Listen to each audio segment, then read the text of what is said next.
Hasta tus playas traigo mi canto, ciudad florida, para decirte los tibios versos de un corazón que allá muy lejos como un tesoro guarda una herida que día a día sangra nostalgias de encarnación.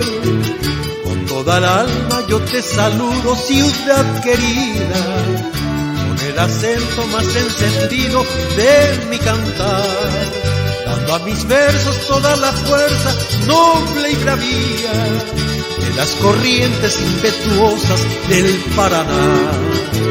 Roja es la tierra que da la savia de tu pujanza, blanca es el alma de tu gran pueblo trabajador, azul el río que mientras canta tus esperanzas va completando la trilogía de tu esplendor.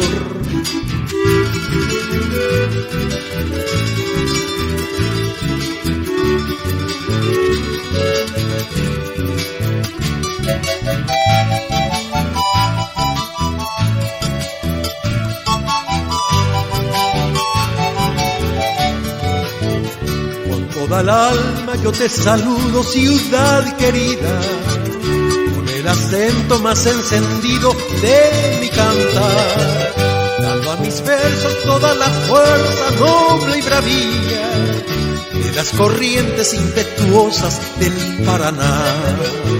Sueño en tus calles que mi esperanza vieron pasando, buscando el alba de una mirada de tierno amor. Encarnacena, fluvial doncella que quise tanto, y fue la novia siempre soñada del corazón.